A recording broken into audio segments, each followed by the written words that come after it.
हमसे जुड़े रहने के लिए हमारे channel Arun Kumar Shukla science tech को सब्सक्राइब करें। न्यू अपडेट्स पाने के लिए बेल को दबाएं और ग्रुप चैट और क्वेश्चन पूछने के लिए दिए गए नंबर पर मैसेज करें।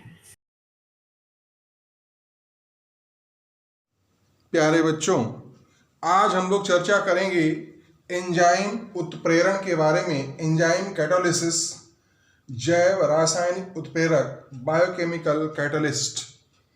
अब ये एंजाइम जो होते हैं ये जैव रासायनिक अभिक्रियाओं को उत्प्रेरित करने का कार्य करते हैं, इसलिए इन्हें जैव रासायनिक उत्प्रेरक कहते हैं, यानी बायोकेमिकल कैटलिस्ट।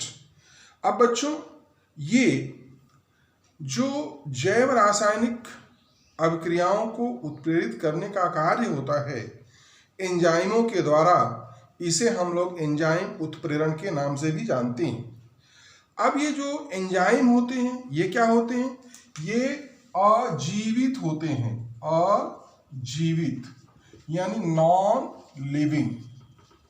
और क्या होते हैं? नाइट्रोजन युक्त होते हैं, यानी नाइट्रोजीनस, यानी ये। और दूसरा होता है प्रोटीनीय, प्रोटीनीय यानी प्रोटीनस, प्रोटीनस। तो अब ये एंजाइम क्या है? एंजाइम अजीवित नाइट्रोजन युक्त प्रोटीनीय पदार्थ होते हैं जो जीवित कोशिकाओं के अंदर पाए जाते हैं। कहाँ पाए जाते हैं? जीवित कोशिकाओं के अंदर। और ये जीवित कोशिकाओं के अंदर जो जैव रासायनिक अभिक्रियाएं होती हैं उन्हें उत्प्रेरित करने का कार्य करते हैं। ये जो एंजाइम होते हैं ये विषमांगी विलयन बनाते हैं, विषमांगी विलयन बनाते हैं जो कोलाइडी प्रकृति का होता है, यानी कोलाइडल। ये कोलाइडल मिक्सचर बनाते हैं, कोलाइडल सॉल्यूशन बनाते हैं। और ये कोलाइडल सॉल्यूशन कैसा होता है? हेट्रोजीनस होता है। तो जिस कारण से ये जो कोलाइड की जो प्रकृति के कारण इसकी जो रासायनिक सक्रियता होती है एंजाइम की, वो बहुत उच्च होती है।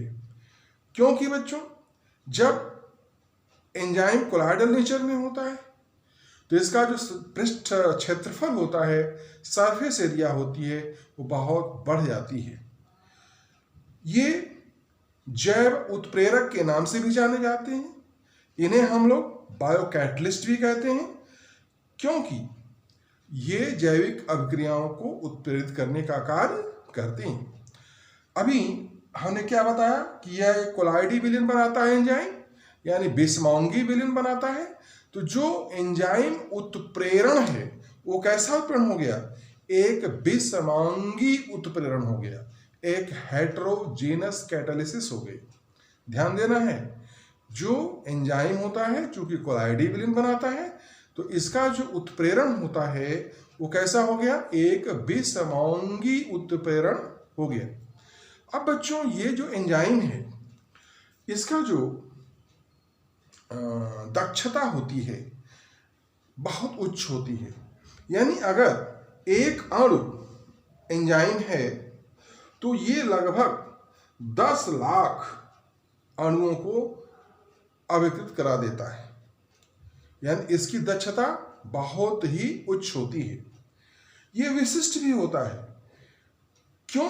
क्योंकि एक एंजाइम केवल एक ही जैव रासायनिक अभिक्रिया को उत्प्रेरित करने का कार्य करता है, इसलिए एंजाइम विशिष्ट भी होता है।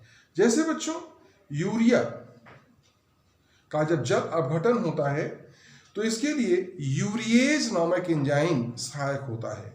तो यूरिएज केवल यूरिया के जल अपघटन को ही उत्प्रेरित कर सकता है। अगला बच्चों, जैसे एंजाइम की जो एक्टिविटी है वो पीएच से किस प्रकार संबंधित होती है? तो एंजाइमों की सक्रियता पर पीएच का प्रभाव पड़ता है।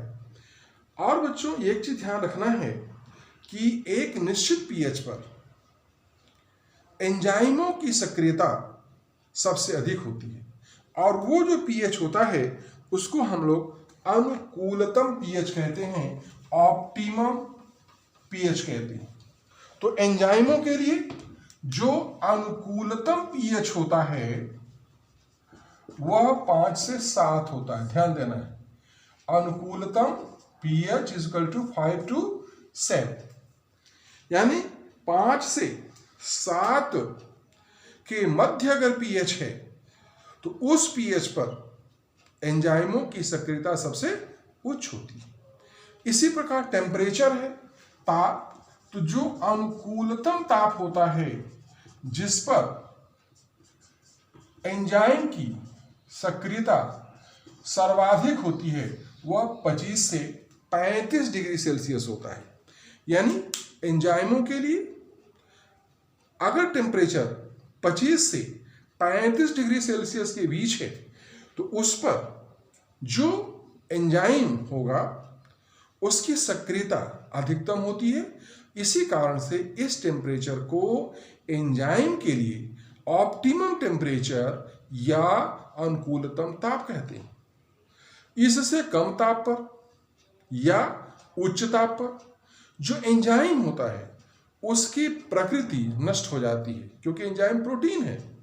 तो प्रोटीनस नेचर होने के कारण कम ताप पर या उच्च ताप पर एंजाइम डीनेचर्ड हो जाता है, अपनी प्रकृति को नष्ट कर देता है, इसलिए उसकी सक्रियता नष्ट हो जाती है। जो पराबैंगनी किरणें होती हैं बच्चों, ये पराबैंगनी किरणें अल्ट्रावायलेट रेज भी एंजाइम की जो एक्टिविटी होती है उसको नष्ट कर देती है। एक चीज और ध्यान देना है बच्चों कि उत्प्रेरक की तरह ही एंजाइम भी साम्यावस्था पर कोई प्रभाव नहीं डालता है, लेकिन साम्यावस्था को जल्दी स्थापित करने में सहायक होता है। ध्यान रखना है बच्चों। एक चीज और कि जो एंजाइम होते हैं इनकी सक्रियता बढ़ाने वाले होते हैं। जो पदार्थ एंजाइम की सक्रियता को बढ़ाते हैं वो 2 कैटेगरी में आते हैं। अगर बच्चों वो कार्बनिक पदार्थ है और नॉन प्रोटीनीय है, नॉन प्रोटीनस नेचर का है, तब उसे हम सह एंजाइम कहते हैं, को एंजाइम कहते हैं। ध्यान देना है बच्चों, ऐसे कार्बनिक पदार्थ जो नॉन प्रोटीनीय प्रकृति के होते हैं जैसे विटामिन्स इत्यादि, ये क्या करते हैं, एंजाइम की सक्रियता को बढ़ा देते हैं। तो ऐसे पदार्थ क्या कहलाते हैं, को एंजाइम। को एंजाइम, तो को एंजाइम या इसको हम लोग बोलते हैं सह एंजाइम। तो सह एंजाइम क्या होते हैं, ये नॉन प्रोटीनस होते हैं। क्या कैसे होते हैं, नॉन प्रोटीनस होते हैं। और कैसे होते हैं, कार्बनिक होते हैं, जैसे विटामिन्स, विटामिन्स। तो ये जो विटामिन्स होते हैं ये एंजाइम की सक्रियता को बढ़ाने का कार्य करते हैं, इसलिए इन्हें हम लोग क्या बोलते हैं, सह एंजाइम या को एंजाइम कहते हैं। क्या कहते हैं, को एंजाइम। लेकिन कुछ ऐसे अकार्बनिक पदार्थ होते हैं जो एंजाइम की सक्रियता को बढ़ाते हैं, उसे वर्धक कहते हैं। जैसे बच्चों सोडियम आयन है, मैंगनीज आयन है, कोबाल्ट आयन है, निकिल आयन है, ये सभी एंजाइम की सक्रियता को बढ़ाने का कार्य करते हैं, इसलिए इन्हें हम लोग वर्धक कहते हैं। इन धातुओं के आयन करते क्या है, जो एंजाइम होते हैं बच्चों, उस एंजाइम उनके साथ दुर्बल बंध बना देते हैं, दुर्बल बंध वीक बॉन्ड्स बना लेते हैं उसके साथ, और एंजाइम की सक्रियता को बढ़ाने का कार्य करते हैं।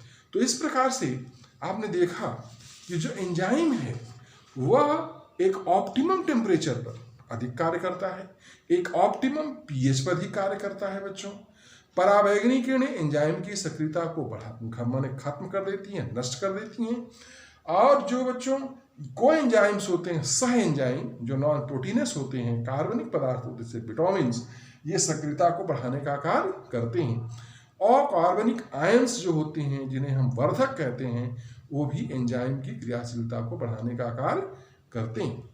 लेकिन बच्चों ध्यान रखना है कि कुछ ऐसे पदार्थ भी होते हैं जो एंजाइम की सक्रियता को नष्ट करने का कार्य करते हैं, यानी एंजाइम की जो एक्टिविटी है उसको नष्ट कर देते हैं, तो उन्हें हम लोग एंजाइम पॉइजन भी कहते हैं। जैसे हाइड्रोजन साइनाइड है, H2S गैस है।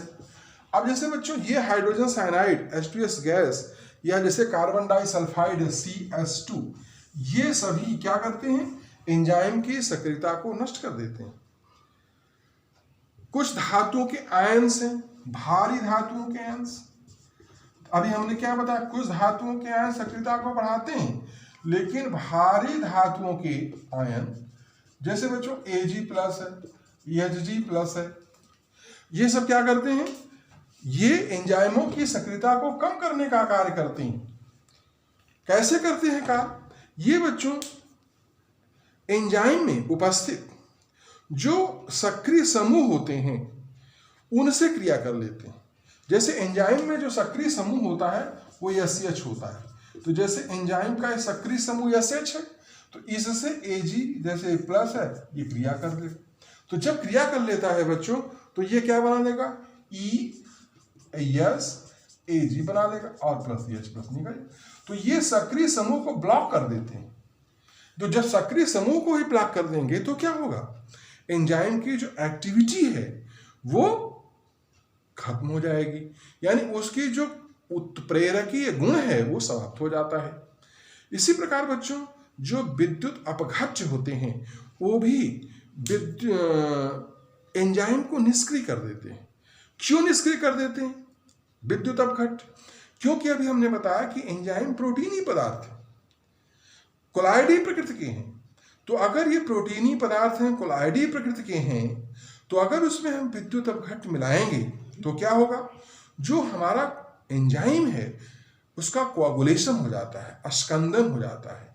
तो जब अस्कंदन हो जाता है बच्चों तब क्या होगा, उसका जो नेचर है, उसकी जो अपनी स्वाभाविक प्रकृति है वो नष्ट हो जाती है और इस तरह से उसकी जो उत्प्रेरकीय गुण होती है एंजाइम की वो समाप्त हो जाती है।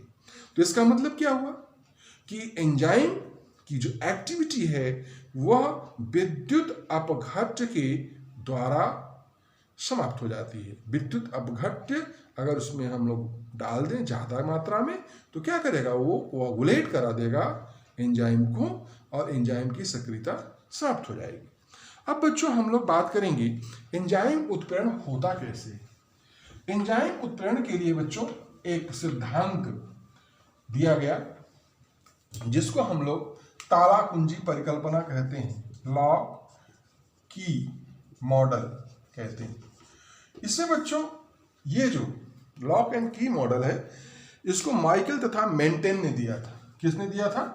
Michael and maintain. इन्होंने कहा कि जैसे बच्चों एक ताले के लिए एक विशेष ताली होती है और उस ताले को खोलने के लिए जब हम लोग ताले में ताली लगाते हैं और घुमाते हैं तो उसमें इस प्रकार से फिट हो जाती है और उसको खोल देती है। तो ठीक उसी प्रकार से एंजाइम और सबस्ट्रेट, एंजाइम और सबस्ट्रेट ये इस प्रकार से आपस में मिलते हैं कि ये एक एंजाइम सबस्ट्रेट कॉम्प्लेक्स बना लेते हैं, ES कॉम्प्लेक्स।